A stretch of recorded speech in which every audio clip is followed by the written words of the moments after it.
جی السلام علیکم، میں آپ کا میزبان عدنان حیدر، نصرت جاوید میرے ساتھ ہیں۔ سب سفارتی محاذ پر پاک بھارت کشیدگی کے بعد کے معاملات میں جو سفارتی محاذ پر اب مقابلہ ہے اس میں بھارت بھرپور حد تک متحرک ہو چکا ہے، مختلف ممالک میں اپنے وفود بھیج چکا ہے۔ جو سب سے اہم وفد ہے وہ امریکہ میں آپ کے پسندیدہ اور آپ ان کو بہت ویلیو بھی کرتے ہیں کہ بڑے سیزنڈ، بڑے منجھے ہوئے سیاستدان ہیں، ششی تھرور صاحب کی سربراہی میں وہ امریکہ میں موجود ہے۔ کو بات سنو میری اس سے پہلے کہ میں کچھ کہوں، تو دنیا کو اعتماد میں لینے کے لیے کاوش ہے نا، دونوں جانب سے، اور یہ پاکستان کا بھی جائے گا۔ وہ کس لیے جا رہے ہیں؟ سر کس ملک کی نمائندگی کر رہے ہیں؟ ہندوستان کے۔ ٹھیک ہے، وہاں کے جو سنجیدہ صحافی ہیں، تجربہ کار صحافی ہیں، جنہوں نے گزشتہ دنوں جو اتنے برے دن گزرے ہیں، ان میں اپنی ساکھ کو برقرار رکھنا کافی مشکل ہوتا ہے، اور انہوں نے کافی کوشش کر کے، کیونکہ تجربہ آپ کو یہی سکھاتا ہے کہ تھوڑا بہت کتنے بھی برے حالات ہوں یار، کچھ نہ کچھ اپنا صحافیانہ ایک ساکھ کو برقرار رکھو۔ ان سب کی یہ مشترکہ رائے ہے، مشترکہ، کہ یہ سمر ویکیشن پہ گئے ہیں ہمارے نمائندے۔ خدا کی قسم سے یہ میرا ایکسپریشن نہیں، ہندوستانی یہ بھارتی میڈیا پہ، یوٹیوب پہ ہے۔ مثال کے طور پر شیکھر گپتا، بہت بڑا نام ہے انڈین جرنلزم کا، اس نے یہ لفظ کہا ہے۔ اچھا وہ پاکستان کا ایجنٹ نہیں ہے، ٹکا کے پاکستان پہ تنقید کرتا ہے، لیکن اس نے یہ کہا ہے کہ یہ تو بس سمر ویکیشن ہے، ٹھیک ہے کرتے رہے۔ اور یہ جو ٹیلی ویژن پہ وہاں جو کچھ ہو رہا ہے، وہ ٹیلی ویژن والوں کو یہ کہتا ہے کمانڈو کامک چینلز، مسخرے کمانڈو، ٹھیک۔ تو واٹ از یور اوپینین؟ وہ تو چلو ایک سائڈ آپ نے بتا دی، گیا تو ہے نا وفد سر، ہندوستان کا اپنا ایک موقف ہے۔ گیا، اب مثال کے طور پر ڈپلومیسی کا میرے بابو یہ تقاضا ہے، ششی کپور یقیناً، یہ ششی تھرور سے ابھی ششی تھرور یہ صاحب یقیناً 4 مرتبہ لوک سبھا سے ممبر الیکٹ ہوئے ہیں، نو ڈاؤٹ اباؤٹ اٹ۔ وہاں پہ ریٹ آف لٹریسی بہت زیادہ ہے، ٹھیک۔ اب کی بار لیکن ان کا جو جیت کا تناسب ہے صرف 15,000 ووٹوں سے جیت چکے، ٹھیک۔ ذات کے یہ نائر ہیں۔ آپ کو یہ بات پتہ ہے کہ یہ جو کیرالہ ہے، یہاں پر ذات پات کا نظام باقی ہندوستان کے مقابلے بالکل مختلف ہے اور بہت ہی خوفناک ہے۔ اچھا وہ کیا؟ باقی جگہ جو ہوتے ہیں وہ براہمن اور پھر وہ کشتریہ اور پھر ویش اور پھر شودر ہوتے ہیں، یہاں پہ صرف براہمن ہوتے ہیں، باقی سب شودر ہوتے ہیں۔ اچھا۔ اور اس کے بعد پھر وہاں کے بادشاہوں کو خیال آیا کہ یار اگر ہم لوگ براہمن ہی رہے تو ہمارے کنڈے یعنی ہمیں بچانے والے کون ہوں گے، تو انہوں نے کہا کہ نہیں، کھاشتریا کو بھی تھوڑا سا عزت دینی چاہیے۔ تو اچھا ان کے ہاں یہ ہے کہ سایہ بھی نہیں پڑنا چاہیے۔ مثال کے طور پر اگر تم نچلی ذات کے ہو تو تم، میں سڑک پہ چل رہا ہوں، آ رہا ہوں نا، تو تم وہاں سے کر کے یا سائڈ ہو جاؤ گیا، یا اس طرف ہو جاؤ، 60 فٹ کا فاصلہ بھی اگر تمہارے اور میرے درمیان آ گیا تو تمہارے لیے غسل کرنا واجب ہے۔ تو نائر جو تھے یہ ان کے گنڈے تھے، کھشتریا تھے۔ اچھا اوکے، ٹھیک ہے، ان کو یہ حق حاصل تھا کہ اگر ان پہ کسی کا سایہ پڑ گیا شودر کا تو یہ اسے قتل کر سکتے تھے۔ وہ دیکھتی تلوار سے ٹک، 2 حصے ہو گئے، خیر نہیں ہوئے۔ تو مطلب اتھارٹیٹو لوگ تھے۔ یہ تو پڑھے لکھا آدمی ہے، مطلب یہ میں پڑھے لکھے جو آپ نے اب بات کی نا، میں یہی کہنے لگا ہوں۔ یہ بھی ایک اتفاقی بات نہیں ہے، کوئی یعنی کہ کوئی یعنی وجہ ہی ہوگی کہ دنیا میں کہ بھارت میں یہ تناسب کے اعتبار سے سب سے زیادہ مسلمان بھی اس صوبے میں پائے جاتے ہیں، اور جو آپ نے اپروکسیمیٹلی 26% اور بر صغیر میں جو پہلی مسجد کا قیام بھی رسول پاک صلی اللہ علیہ وسلم کے ایک صحابی ہوتے تھے، مالک بن دینار صاحب، ان کی انہوں نے مسجد جمعہ وہاں پہ بنائی تھی، وہاں کی سب سے تاریخی مسجد، یعنی کہ بر صغیر کی پہلی مسجد، اچھا، وہاں سے ان کا تعلق ہے۔ تو یہ کانگریس میں ذرا کچھ ان میں کو اسی وجہ سے دیکھیں نا، اتنی لفٹ نہیں مل رہی تھی، تو ان کو ایک وقت آپ ان کے دائی تو ہیں نا۔ ارے یار بھائی دیکھیں، آپ خود یہاں بیٹھ کے کہہ چکے ہیں کہ یہ کمال انگریزی بولتے ہیں، کیا خوبصورت ایکسنٹ ہے، بہت اچھی انگریزی بولتے ہیں، اتنی زبردست انگریزی بولتے ہیں جس کا جواب نہیں، لیکن ٹرمپ کم بخت مارا انگریزی نہیں بولتا، ہیں؟ وہ انگریزی نہیں ارے بولتا، بابا انگریز کو انگریز ہی سمجھائے گا نا۔ وہ امریکی بولتا ہے۔ اب یہ باریک سا فرق ہے، میں کیسے سمجھاؤں تمہیں؟ وہ انگریزی میں اور امریکن میں فرق ہے۔ امریکن انگریز نہیں ہے، اینگلو سیکسن ہے، میں کچھ لوگ، باقی یہ ہے کہ کچھ لوگ اسپینش اوریجن کے ہیں، وہ یعنی ملٹی وہ سوسائٹی ہے۔ ہاں، جو ایسٹ کوسٹ پہ زیادہ تر لوگ جو ہیں وہ آئرلینڈ کے آئے ہوئے ہیں، اچھا چلیں تو آئرلینڈ کو بھی آپ مین برٹن تو نہیں کہہ سکتے نا۔ ٹھیک ہے، تو آپ کہہ رہے ہیں ان کا جو ایکسنٹ ہے انگریزی کا، او یار ایکسنٹ کچھ نہیں ہوتا، آپ کو چینیوں کا ایکسنٹ کیا وہ کو بدلتا ہے؟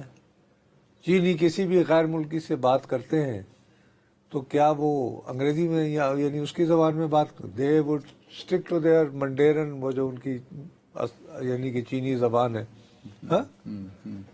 لیکن اس وقت سب سے زیادہ بےتاب کون ہے شی جی سنگھ سے ملاقات کے لیے امریکی صدر، یہ چینی صدر کے ساتھ کہ کوئی مکمکا ہو جائے؟ امریکی صدر، امریکی صدر تاکہ ٹیرف کا مسئلہ حل ہو۔ ہاں ہاں، تو انگریزی کو کام کی نہیں ہوتی۔ دوسری بات یہ ہے میرے پیارے بھائی، یہ سفارتکاری کا پہلا اصول ہے۔ عدنان صاحب کو خصوصی نمائندہ بنا کے وزیر اعظم پاکستان نے بھیج دیا، تو ان کی زیادہ سے زیادہ ملاقات وہاں کے وزیر خارجہ سے کروائی جا سکتی ہے۔ نہیں ٹرمپ سے بھی ہو سکتی ہے نا۔ کیوں؟ میں حملہ کر دیا ہے بابا، وہ جو وفد گیا ہندوستان کا وفد ہے نا، ہندوستان کو بابا ہندوستان کے پارلیمنٹیرین کا وفد ہے جو انڈیا گیا ہے لوگوں کو اپنا کیس بتانے، وہاں پہ یہ کر سکتا ہے۔ وہ جو کوکس بنا ہوا امریکہ ہے، گیا نا سر، انگلینڈ نہیں، امریکہ اور امریکہ گیا ہے تو وہ کوکس جو بنا ہوا ہے جس میں یعنی پرو انڈیا لوگ ہوں گے، ادھر جا کے خطاب کر لے گا ششی ہو سکتا ہے کسی تھنک ٹینک میں چلا جائے، کسی یونیورسٹی میں جا کے خطاب کر لے، ان تمام لوگوں سے جان ملے گا نا جو ہاپکنس ٹرمپ کو وغیرہ سے، انفلوئنس کر سکتے ہیں نا۔ کسی اخبار کے مطلب نیو یارک کے دفتر میں چلا جائے، انٹرویو دے دے، ہو سکتا ہے نیو یارک ٹائمز میں انٹرویو چھپ جائے، واشنگٹن پوسٹ میں چھپ جائے، دیٹس اٹ۔ آپ اس وزٹ کو ذرا ویٹیج نہیں دے رہے۔ بھائی مقصد یہ کہ میں تمہیں دوبارہ کہہ رہا ہوں کہ میں کون ہوتا ہوں اس کو بیٹے دینے والا؟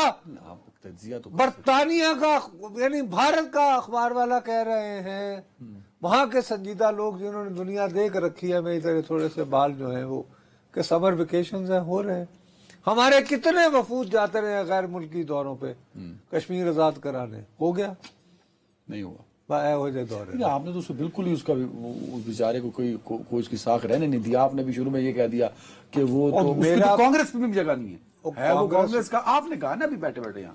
سر جی، آپ کانگریس کے لوگ ابھی ٹی وی پہ کیا کہہ رہے ہیں وہ سنا کرو نا۔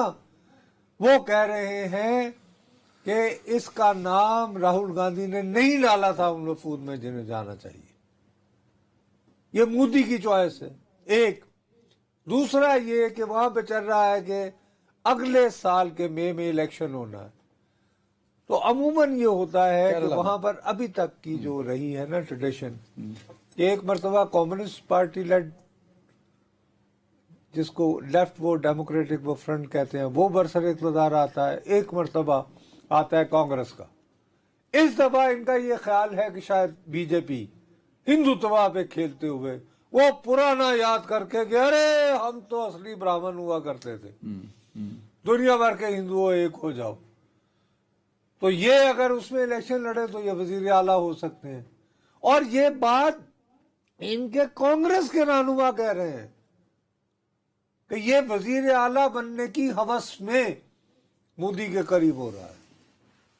دوسری بات جو موسٹ امپورٹنٹ تھنگ ہے، یہ بات میری یاد رکھنا کہ میں نے تمہیں ایک دن کہا تھا کہ یہ جس تواتر کے ساتھ بھارت ڈینائی کر رہا ہے کہ امریکہ نے کوئی جنگ نہیں روکی، ایٹمی جنگ، ہم نے خود ہی ایک دوسرے کے یا ساتھ، کسی بھی طرح کی جنگ، ناٹ اونلی ایٹمی، یہ جو کشیدگی بڑی ہے اس میں امریکہ، اور میں تمہیں کہا تھا یار یہ بہت بیوقوف آدمی ہے، یہ ایسا ہو سکتا ہے، اس کی عادت ہے کہ یہ کہتا ہوتا ہے کہ یہ اوپن کر دو۔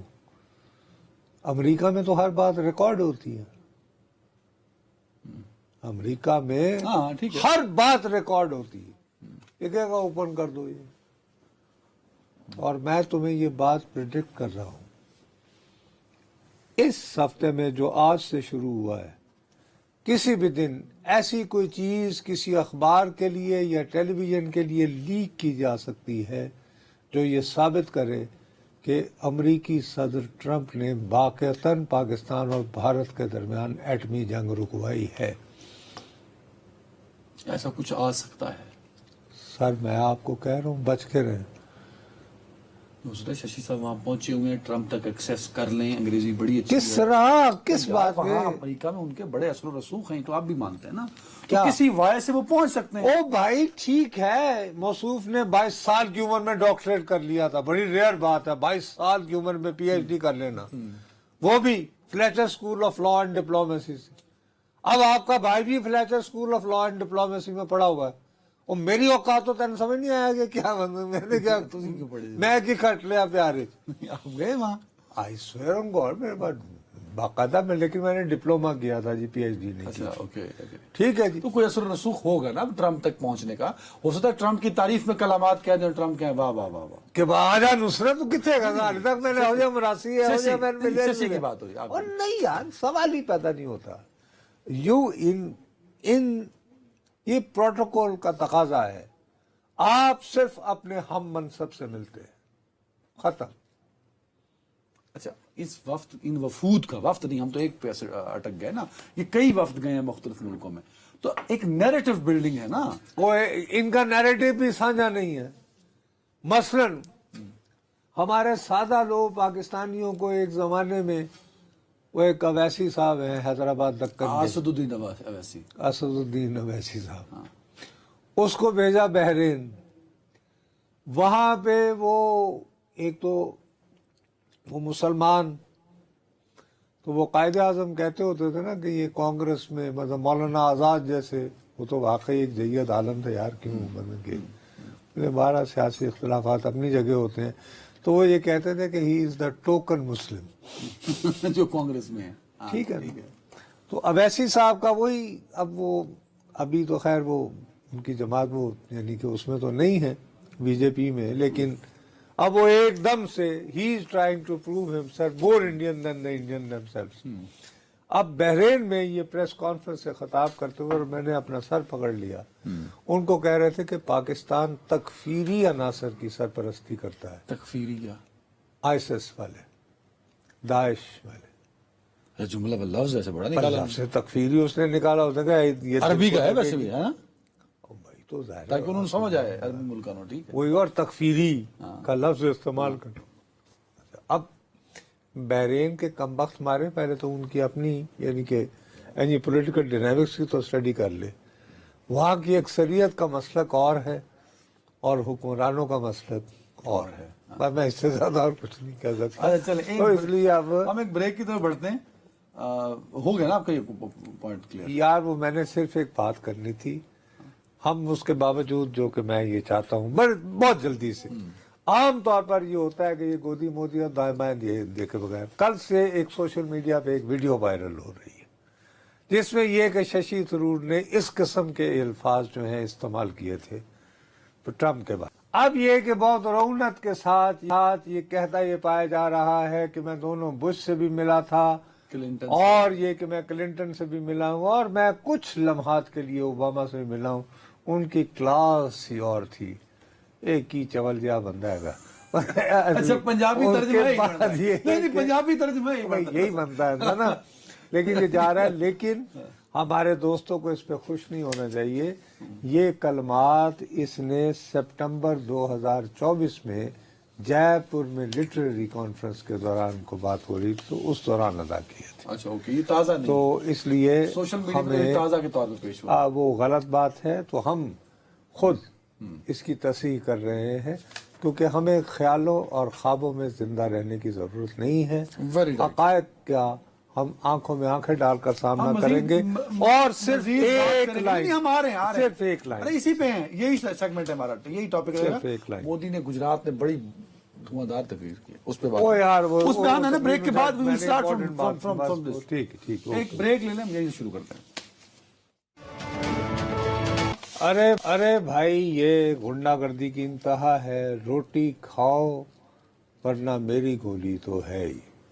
یعنی میرے پاس دو چوائسز رہ گئی کہ یا میں اپنے والوں سے لڑوں یا میں تمہاری گولی کھاؤں. تو یار میں اپنے والوں سے، کیونکہ ہم پنجابی میں کہتے ہیں یہ اپنا مارے گا تو چھاوے دے پاوے گا. اوئے ہوئے، واہ واہ واہ. سمجھ آئی نا بات.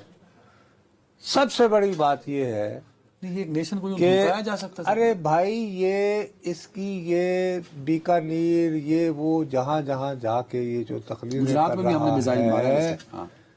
ان سب جگہ جا کر ان عوامی جلسوں کے ذریعے یہ شخص جو ہے یہ اصل میں اعتبار یہ یاد دلانا چاہ رہا ہے کہ میں جنگ ہارا نہیں ہوں، میں جنگ جیتا ہوں. جو کامیاب و کامران ہوئے ہیں وہ ان ممالک کا شکریہ ادا کرنے پہنچے ہوئے ہیں جو مشکل کی اس گھڑی میں ان کے ساتھ رہے. جیسے پاکستان کے بعد. جیسے ہمارے وزیر اعظم صاحب، میرے ہزاروں تحفظات ہوں گے، وہ جناب گئے ٹرکی، آج ایران میں ہیں. آذربائیجان سے ہوتے ہوئے وہ آئے ہیں ایران. نہیں، آذربائیجان جانا ہے ابھی سر. یا جانا جی ہوگا. جانا ہے، ابھی ایران ہے. آج رات ایران میں وہ stay راستے کریں گے، میں کل آتا ہے نکلیں نا گے سر یار، آذربائیجان. تو وہ اس میں وہ ادھر پہنچ جائیں گے. تو شہباز شریف صاحب کو اس صبر کی ضرورت نہیں پڑ رہی ہے کہ وہ شہر شہر جا کر لوگوں کو یہ تسلیاں دے ٹھیک ہے، you're کہ right. دیکھا جی ہم نے کیسا کر لیا. ان کو پڑ رہا ہے. تو پریشر کے انڈر یہ ہے. پر اس سارے اور pressure یہ جو اس ہے طرح کی جب آپ یہ بات کریں گے کہ روٹی کھا لو نہیں تو گولی تو میری ہے. کہ بھائی تم لوگوں کو شرپسندی کے مرض سے باہر آنا ہوگا، دہشت گردی کی بیماری کا تمہیں علاج درکار ہے اور یہ کروا لو. اپنی حکومت سرکار کے خلاف اٹھ کھڑے ہو جاؤ. روٹی کھاؤ ورنہ میری گولی ہے. تمہارے ہاں پر کیپٹا انکم کتنا ہے، تمہارے ہاں غریبوں کی تعداد کتنی 80 ہے، کروڑ. ان کو روٹی کھلا رہے ہو نہیں. جو تم مجھے کھلاؤ گے. مقصد یہ کہ خام خواہ کا تیش دلانے والی بات ہے بھائی. دوسری بات، ایکسکیوز می، اگر آپ اتنے ہی ماشاء اللہ اب مودی صاحب اصل میں چاہتے ہی ہیں کامیاب اور کامران ہو کر نکلیں ہاں. تو آپ سب کی توجہ جو ہے ان کے وہ جو سمر ویکیشن پارلیمانی وفود کی جانب ہے. میری دانش میں جو اہم وزٹ ہے اس پہ آج ان کا خارجہ سیکرٹری جو ہے وہ وکرم مسری روانہ ہوا ہے وہ کہاں جا رہا ہے؟ امریکہ. ششی تھرور. اب وہ ملے گا وہاں کے افسران سے. اور کس لیے ملے گا کہ وہ فروری میں جب مودی کی میٹنگ ہوئی تھی، اور یاد ہے تم نے، میں نے اور تم نے اس کو بہت تفصیل سے ڈسکس کیا تھا کہ امریکہ اور بھارت کے مابین کمپیکٹ نام کا ایک معاہدہ ہوا تھا. ہاں ہاں ہاں. کمپیکٹ جو ہے اس کا مطلب ہوتا ہے کیٹلائزنگ، یعنی بہت تیزی سے ان مواقعوں کا فائدہ اٹھانا جو کہ ہمارے درمیان فوجی اتحاد کو مضبوط کریں، بڑھائیں اور کامرس اور ٹیکنالوجی میں بھی ہم ایک دوسرے کا ساتھ دے پائیں. لیکن یہ کنڈیشنل تھا نا جی. یعنی یہ ان کو یہ بتانے گئے ہیں کہ سر بات یہ ہے کہ آپ کی طرف سے F-35 نہیں آئے، آپ کی طرف سے کمیونیکیشن کا وہ سامان میسر نہیں ہے جس نے ہمارے جہازوں کو اندھا کر دیا تھا. تو ذرا اس معاہدے پر عمل کرانی، یعنی یہ بھیک مانگی جا رہی ہے. آپ امریکہ لے گئے، ٹائم بھی جی امریکہ، میں امریکہ پر ہی رہنا چاہتا ہوں. اطلاعات خبریں یہ گردش کر رہی ہیں، اور میں بھی کل اپنے جو ویڈیو ہے یوٹیوب کی اس پہ میں نے یہ خبر بریک کی ہے. بریک کی ہے, بریک. خبر بریک کی. جی ہاں, مجھ سے پہلے بھی لوگ کر چکے تھے, میں اخبار میں بھی پڑھ چکا تھا. امریکی ڈاکٹرز کا وفد, وہ جو عمران خان صاحب کے لیے آیا تھا اور وہ ملاقات بھی ہوئی. اچھا, میں سمجھا صلح کرانے آیا پاکستان اور انڈیا کی. اچھا نہیں, اوکے, اب ہم نکل آئے نا, انڈیا ہو گیا نا, اب ہم پاکستان. عمران خان صاحب سے جو وفد ان کو ملنے آیا تھا امریکی ڈاکٹرز کا, وہ پھر پاکستان پہنچ گیا ہے اور وہ ملے گا, مختلف ملاقاتیں کرے گا تاکہ اس کی کنٹینیوٹی کی جائے جو لاسٹ ٹائم آگے کرا. آپ کو اس کو خبر ہے کہ دوبارہ کہیے. چل, اتنی بڑی بریکنگ دے دی میں نے آپ کو. نہیں, دوبارہ کہیے, کون آئے ہیں ڈاکٹرز کا وفد؟ کتنے ہیں؟ 5-6 جو پہلے آئے تھے. ان کے نام کتنے ہیں؟ نام کوئی ایک نام آپ مجھے پتا بھول جاتے ہیں, میں نے پڑھا ہے. جب یہ خبر چل رہی تھی آپ نے کوئی اور بھی لاک کر رہے تھے, ان کے ساتھ سمجھو کہ آپ کے بھائی نصرت جاوید بیٹھے ہوئے. کہاں؟ امریکہ میں. کیا کہہ رہا ہوں؟ نہیں, امریکہ میں, پاکستان میں ہے یار میں سن لو نا. امریکہ میں عدنان حیدر صاحب کا ایک ویلاگ چل رہا تھا جو یہ دعویٰ کر رہا تھا کہ وہی ڈاکٹر جو آج سے 2 مہینے قبل آئے تھے وہ پاکستان میں ہے. وہ اس وقت پاکستان میں ہے. تعداد ان کی 3 تھی, ہاں, ان میں سے 2 وہ آپ کے بھائی نصرت جاوید کے ساتھ بیٹھے ہوئے تھے ادھر اسلام آباد امریکہ میں. آپ تو اسلام آباد او خو یار, میں فرض کر رہا ہوں نا, تم یہ کہو کہ میرے قابل اعتماد ذریعے کے پاس بیٹھے ہوئے. نہیں, آپ کیا کہہ رہے ہیں کہ وہ پاکستان میں ہے ہی نہیں؟ سوال ہی بن. ارے بھائی, آپ نے اخبار پڑھنا چھوڑ دیے ہیں. اسی لیے میں نے پڑھنا چھوڑ دیے ہیں کہ اس میں جس کا دل کرتا ہے بس یہ, یعنی واٹس ایپ پہ. اصل چوائس صاحب میں کتنے پڑھی ہے سر خبر ہے سر, بہت سارے اخباروں میں آئی ہے, میں نے بھی پڑھی ہے, لیکن اسی خاطر اسی وجہ سے مجھے کاؤنٹر چیک کرنا پڑا نا. ہیں آئے ہوئے ہیں ڈاکٹر سر, نہیں آئے ہوئے. میں نے امریکہ میں چیک کیا, ان میں سے جن صاحبان کے یہاں آنے کا دعویٰ ہو رہا ہے ان میں سے ایک صاحب نے کہا کہ صاحب جو ڈاکٹر وہاں آئے ہوئے ہیں ان کا نام لیجئے اور اگر ہو سکے تو ان کی تصویر بھجوا دیجئے. اور ان کے رویے میں کافی طنز تھا جو اس عمر میں کسی کا طنز اتنا اچھا نہیں لگتا. آپ کہہ رہے ہیں کہ آپ کے جاننے والے کے پاس وہ ڈاکٹرز 2 بیٹھے تھے امریکہ میں, آپ یہ کہہ رہے ہیں؟ سر, میں کہہ رہا ہوں کہ میرے اتنے عزیز جیسے تم ہو. نہیں, کوئی کنفیوژن ہوئی, ہم بڑے رسپانسبل صحافی ہیں یار. ہم غلط لکھیں گے اور غلط کم از کم مجھے یہ غلط فہمی ختم ہو چکی ہے کہ جب سے واٹس ایپ آیا ہے ہم پاکستان میں رسپانسبل صحافت کرنے جو کہ رہ گئے. میں ذاتی طور پر جس نے ساری زندگی جرنلزم کو دی. اب بات اس کے بعد پھر تھوڑا سا اس کو آگے بڑھاتے ہیں نا. آپ فرض کر لیتے ہیں کہ آپ درست فرما رہے ہیں, وہی ڈاکٹروں کا وفد دوبارہ آیا ہے اور سلسلہ جہاں سے ٹوٹا تھا وہیں سے جوڑا جا رہا ہے. تو آج جن کے لیے ساری بقول آپ کی آنیاں جانیاں ہو رہی ہیں وہ اپنی بہن صاحبہ کے ذریعے دنیا کو پیغام نہیں, اپنی جماعت کو پیغام بھجوا رہے ہیں کہ آپ لوگ تحریک, ملک گیر تحریک کے لیے پوری تیاری کریں اور آپ کا ٹیمپو توڑنے کے لیے ایسے ویلاگ چلوائے جا رہے ہیں, وہ تمہارا نام نہیں لیا فکر, جن میں یہ تاثر دیا جا رہا ہے کہ میرے ساتھ وہ ڈیل ہو رہی ہے. یہ آج فرمایا انہوں نے. یہ علیمہ صاحب نے, نہیں ہم نے ڈیل کا ذکر نہیں کیا. ارے بابا علیمہ امریکی جو آپ نے, لیکن آپ نے وفد کیا عام خان آیا, وفد کا ظاہر ہے انگیجمنٹ. دیکھیے جو آپ لوگ فرما رہے ہیں کہ وفد ہے جو جیل میں ملاقات کرتا ہے اور پھر کہا جاتا ہے کہ ایک افسر ہیں خاص خصوصی تعینات, ان سے وہ ملاقات فرماتا ہے, یہی کہا جاتا ہے. آپ نے بھی غالباً یہی بھی کہا ہوگا. میں نے مستقبل کو پریڈکٹ کیا کہ اگلے کچھ دنوں میں یہ ملاقاتیں ہوں گی. جی, تو فی الحال وہ پھر آپ کا خواب پورا نہیں ہو رہا ہے, فی الحال تو نہیں. آپ تو کہہ رہے ہیں کہ وفد آیا ہی نہیں ہے, تو اسی طرح ملیا میٹ کرتا. میں آپ سے دوبارہ کہہ رہا ہوں, میں کیمرے کو دیکھ کر کہہ رہا ہوں کہ امریکہ سے کوئی ایک ڈاکٹر, ہو سکتا ہے آپ غلط کہہ رہے ہوں, میں پوری تحقیق کے بعد کیمرے کو دیکھ کر یہ کہہ رہا ہوں کہ امریکہ سے کوئی ڈاکٹر بانی تحریک انصاف کے لیے آسانیاں ڈھونڈنے کے لیے اس وقت اس ملک میں موجود نہیں ہے، اور نہ ہی چند روز تو قبل مطلب میں اپنے طور پہ میں نے یہ خبر کہیں کریڈیبل سورس سے بھی پڑھی اور سنی ہے.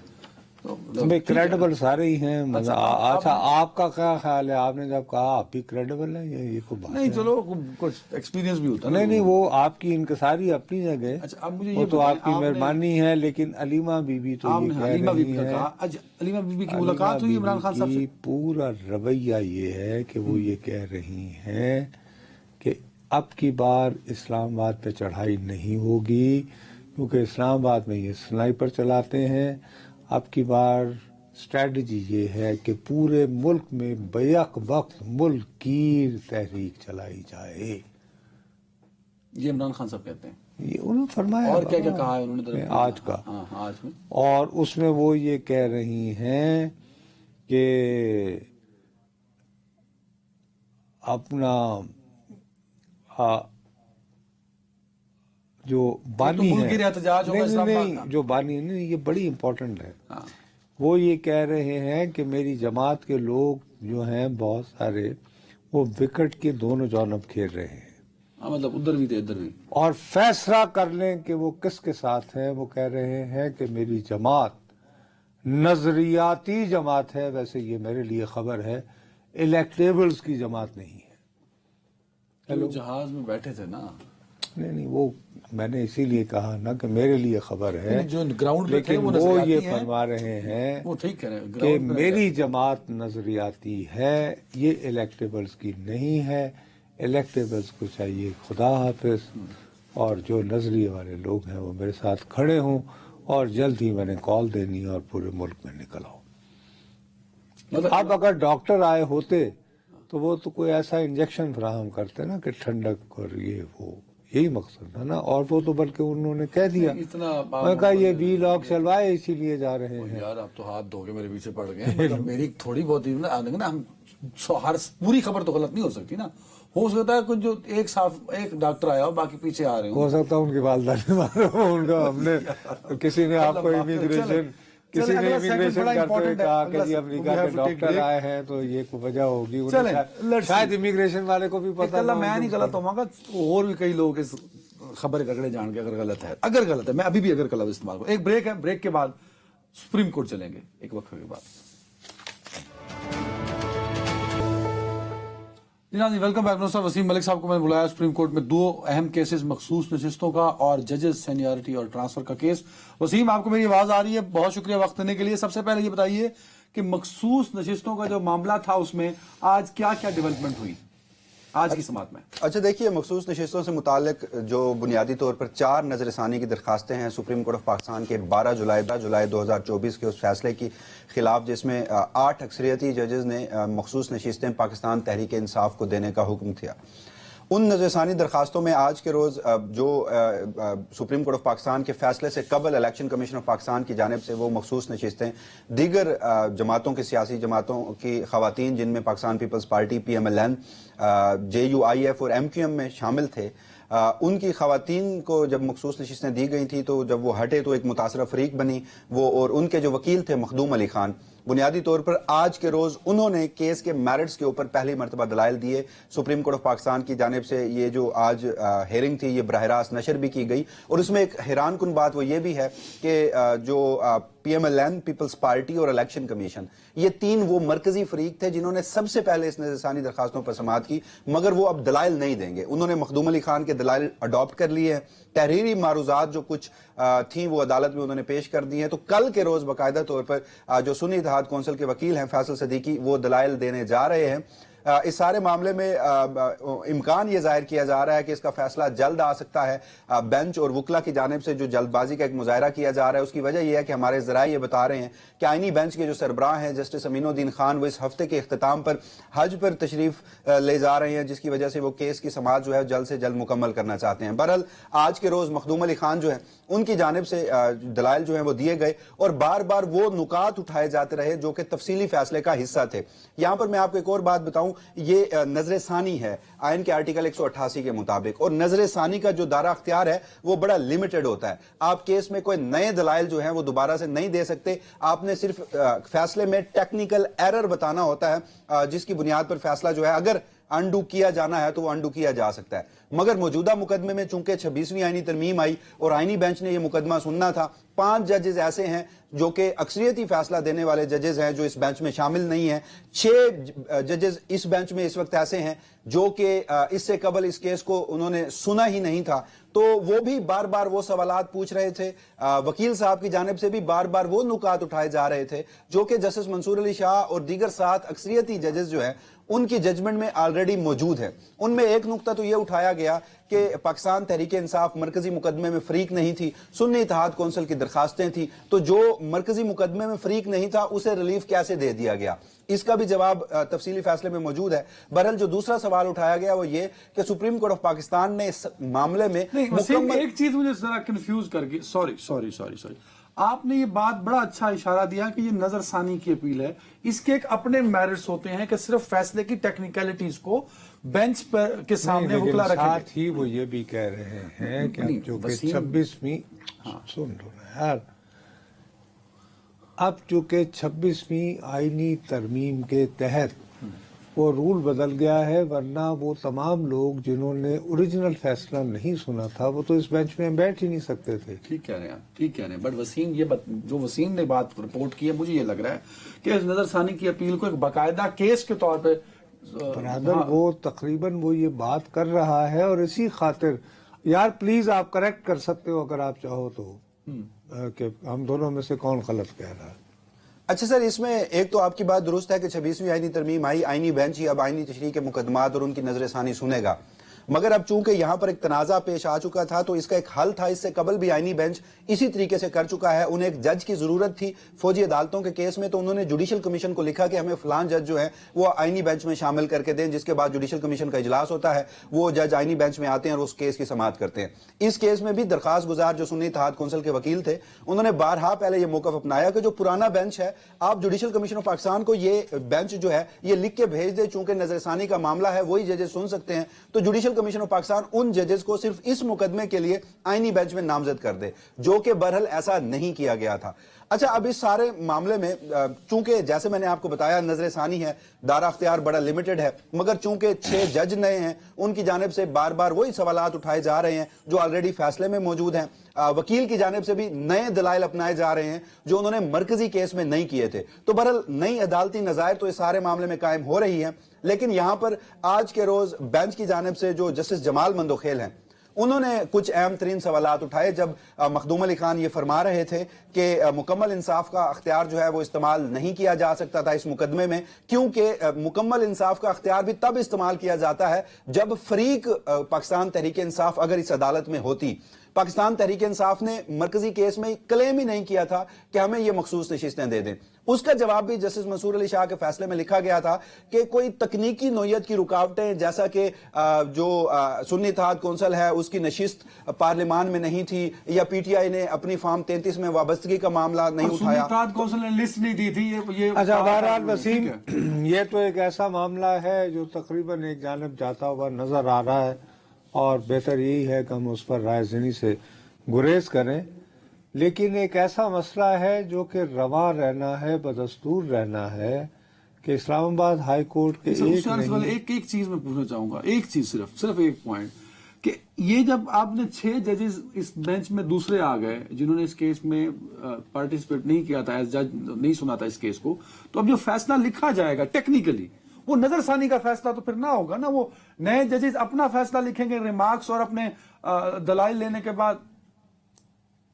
آپ کی بات درست ہے، اسی وجہ سے بار بار یہ کہا جا رہا تھا کہ جو پرانا بینچ ہے وہ بحال کیا جائے، کیونکہ پرانے بینچ نے اپنے فیصلے میں جہاں مکمل انصاف کی اچھا بہرحال وسیم، بات یہ ہے کہ میں یہ سمجھتا ہوں کہ اب اس معاملے میں کوئی رائے زنی کی گنجائش باقی نہیں رہی. لیکن ایک ایسا معاملہ ہے جو میں سمجھتا ہوں کہ غالباً مخصوص نشستوں سے بھی زیادہ حساس نوعیت کا ہے، کیونکہ اسلام آباد ہائی کورٹ کے ایک نہیں پتہ نہیں 5 یا 6 ججز جو ہیں وہ جا چکے ہیں اور وہ یہ دعویٰ کر رہے ہیں کہ ان کی سینیورٹی متاثر ہوئی ہے کیونکہ دوسرے صوبوں سے ججز لا کر ان کے سر پر، یہ غالباً غیر عدالتی زبان ہوگی، شاید مناسب زبان نہیں ہے، مسلط کر دیے گئے ہیں۔ وہ کیس آپ کس طرح آپ رخ جاتے ہوئے دیکھ رہے ہیں؟ دیکھیے وہ کیس جو ہے وہ تقریباً آپ نے درست فرمایا، 5 ججز ہیں اسلام آباد ہائی کورٹ کے، وہ درخواست گزار ہیں، مختلف بار کونسل بھی اس معاملے میں درخواست گزار ہیں۔ وہ کیس حتمی مراحل میں اس طرح سے داخل ہو چکا ہے کہ تمام وکلا کے دلائل مکمل ہو گئے ہیں۔ اٹارنی جنرل آف پاکستان انہوں نے آج کے روز دلائل دیے اور عدالت کو یہ یقین دہانی کرائی کہ کل وہ آدھی سماعت کے وقت میں اپنے دلائل جو ہے مکمل کر لیں گے، تو ممکنہ طور پر کل اس کیس کا فیصلہ محفوظ ہو سکتا ہے۔ بہرحال اس میں امپورٹنٹ ڈیولپمنٹ یہ ہوئی کہ اس سے قبل کچھ ایسی اہم نوعیت کے سوالات تھے جو انتظار کیا جا رہا تھا ججز کی جانب سے کہ وہ اٹارنی جنرل آف پاکستان جب آئیں گے تو ان سے پوچھا جائے گا۔ اس کے علاوہ اٹارنی جنرل سے پہلے آج کے روز فیصل صدیقی کراچی بار کے وکیل ہیں، ان کی جانب سے دلائل دیے گئے۔ انہوں نے بارہا یہ کہا کہ اس سارے پروسیس میں جو کہ ایگزیکٹو کی جانب سے ججز ٹرانسفر کے وقت اڈاپٹ کیا گیا تھا، اس میں میلا فائڈے ہے، یعنی کہ بدنیتی کا عنصر شامل ہے، اور اسی سے متعلق اسلام آباد ہائی کورٹ کے 5 ججز نے بھی اپنی درخواست میں لکھا تھا۔ تو آج جب attorney general of Pakistan rostrum پر آئے تو ان سے 3 سوالات پوچھے گئے کہ کیا ججز کا ٹرانسفر مستقل ہوگا یا عارضی؟ انہوں نے کہا مستقل، اس کی وجوہات بھی انہوں نے بتائیں۔ پھر جو اہم ترین معاملہ دوسرے نمبر پہ سینیورٹی کا آتا ہے، وہ براہ راست جڑا ہے حلف سے۔ اگر نیا حلف اٹھایا جائے گا تو یہ ججز سینیورٹی پہ باٹم پہ ہوں گے۔ تو اٹارنی جنرل پاکستان نے کہا کہ ان کے مطابق انہوں نے مختلف عدالتی فیصلوں کا بھی وہاں پر حوالہ دیا کہ ان ججز کو نیا حلف اٹھانے کی ضرورت نہیں ہے۔ مگر پھر جسٹس نعیم اختر اغوان اور جسٹس شکیل احمد جو کہ آئینی بینچ میں ہیں، ان کی جانب سے کچھ اہم ترین سوالات اور کچھ حقائق اور دستاویزات کا جائزہ لے کر اٹھایا گیا، اور انہوں نے بھی یہ کہا کہ بادی النظر میں جب ٹرانسفرز کا پروسیجر اڈاپٹ کیا جا رہا تھا تو سینیورٹی کے معاملے کو چھپایا گیا۔ انہوں نے ساتھ یہ بھی کہا کہ متعلقہ چیف جسٹسز اور چیف جسٹس پاکستان سے بھی سینیورٹی کا معاملہ چھپایا گیا۔ پہلے جو انیشیل سمریز تھی ان ججز کے ٹرانسفر کی، اس میں سینیورٹی کا کہیں پر تذکرہ نہیں تھا، مگر جب ان ججز کا ٹرانسفر ہو گیا، تمام چیف جسٹس صاحبان نے اپنی کنسنٹ دے دی، پھر جب ایک حتمی سمری جو ہے وہ جاری کی گئی لا منسٹری کی جانب سے، سیکٹری لا کی جانب سے، تو اس میں واضح طور پر یہ لکھ دیا گیا کہ یہ ججز نیا حلف نہیں اٹھائیں گے، لہٰذا یہ سینیورٹی میں جسٹس سرفراز ڈوگر صاحب جو ہے وہ سب سے سینئر ہوں گے۔ تو اس نقطے پر دونوں ججز صاحبان کی جانب سے اٹارنی جنرل کو کہا گیا کہ پھر تو بادی نظر میں ان 5 ججز کی بات درست ثابت ہوتی ہے کہ آپ نے اس سارے پروسیس میں ایک بدنیتی کا عنصر جو ہے وہ کہیں نہ کہیں شامل ہے۔ تو بہرحال اب اٹارنی جنرل آف پاکستان جو ہے وہ کل کے روز اپنے دلائل مکمل کرنے جا رہے ہیں، اور پھر بینچ نے 2 نکات پہ فیصلہ دینا ہے کہ آیا ججز کا ٹرانسفر مستقل ہوگا یا عارضی، اور آیا کہ جسٹس سرفراز ڈوگر اور 3 جو ججز ہیں وہ نیا حلف لیں گے اور ان کی سینیورٹی باٹم پہ ہوگی یا پھر سینئر پہ نہیں جج ہوں گے۔ نہیں وسیم، جو آج رپورٹ ہوئے کورٹ روم سے اور جو آپ نے گفتگو کی، میں یہ سمجھ پایا ہوں کہ جو ٹرانسفر والا معاملہ ہے اس پہ تو ایک کلیئرٹی نظر آ رہی ہے۔ اب جہاں چیزیں کچھ کنفیوز ہو رہی ہیں وہ سینیورٹی لسٹ کو لے کے ہو رہی ہیں۔ جی بالکل، آپ درست سمجھے ہیں۔ جو بار کونسلز کے وکلا تھے یا ان ججز کے وکلا تھے، انہوں نے ٹرانسفرز کے مدعے کو تو اٹھایا، لیکن انہوں نے بھی جو مرکزی ان کا نقطہ تھا، فوکس تھا، وہ سینیورٹی کے معاملے پر تھا، اور اب بینچ نے ان دونوں چیزوں کو طے کرنا ہے۔ لیکن ہماری آبزرویشنز بھی یہی ہیں کہ بینچ جو ہے وہ جو تبادلوں کا معاملہ ہے اس پر تو قائم ہے کہ ممکنہ طور پر مستقل تبادلے ہو سکتے ہیں، مگر سینیورٹی کا معاملہ ابھی بھی انڈر کوسچن ہے۔ Very right. لیکن مجھے یہ بتائیے گا کہ جو آپ کے وکلا سے گفتگو ہوئی ہوگی جو اس کیس کو فالو کر رہے ہیں یا اس میں آ کے بیٹھتے ہیں، پروسیڈنگز کو دیکھتے ہیں، ان کی کیا رائے ہے اس سینیورٹی والے معاملے میں؟ کیونکہ سینیورٹی کو لے کے بہت سارا شاید قانون میں بھی کوئی واضح لفظ نہیں ہے سینیورٹی والے معاملے کو، جو اس وقت معاملہ ٹرانسفر کے بعد پہنچ چکا ہے، تو ان کی کیا رائے ہے اس پہ؟ دیکھیے ویسے تو یہ کیس آف فرسٹ امپریشن اپنی نوعیت کا ایک منفرد اور پہلا کیس ہے جس کو سپریم کورٹ نے طے کرنا ہے۔ وکلا کی بھی اس میں رائے تقسیم ہے، مگر جو اس میں سب سے اہم معاملہ جو میں جوڑ رہا تھا کہ جیسے آج کے روز سوال اٹھایا گیا کہ سینیورٹی کے معاملے کو چھپایا گیا تھا ٹرانسفرز کے وقت، وہ تو چیف جسٹس یحییٰ آفریدی سے ہماری جب سے انہوں نے حلف اٹھایا یا ٹرانسفر ہوئے 3 مرتبہ ملاقات ہو چکی ہے، اور تینوں مرتبہ انہوں نے اس بات کو ری ایٹریٹ کیا تھا کہ ان کے مطابق بھی ججز کے جو ٹرانسفرز کا معاملہ ہے وہ تو ہونا چاہیے، لیکن سینیورٹی میں یہ ججز باٹم پر ہوں گے۔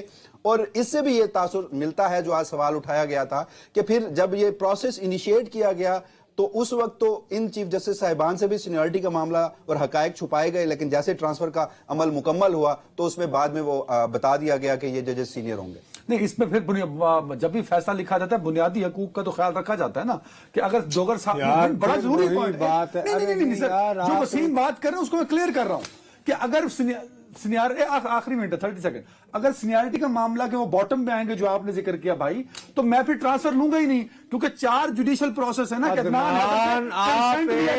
ٹرانسفر کا مسئلہ یہ ہے، میری بدقسمتی یہ ہے کہ آپ بدقسمتی سے اہم نقطہ بھائی تم نے لکھنا ہے مقدمے کا فیصلہ. LLM سر، نہیں کس نے لکھنا ہے مقدمے کا فیصلہ؟ ڈگری تے گھاٹنا کس نے لکھا؟ کس نے لکھنا ہے؟ انہوں نے بینچ نے وہ کورٹ سے وہ رپورٹ کر رہا ہے. اچھا چلیں وسیم، آپ بتا رہے ہیں کہ یہ نکات میں ہوگا، یہ نہیں ہوگا نہیں، میں نقطہ ایک رکھ رہا او ہوں. بھائی آپ نقطہ رکھنے والے یا تو کوٹ پہن کے وہاں بیٹھے ہوتے، ٹائم ختم ہو گیا. وسیم بہت شکریہ آپ کا، ناظرین ٹی وی کیمرے میں بیٹھ کے نہیں بنے ہوئے. اللہ حافظ.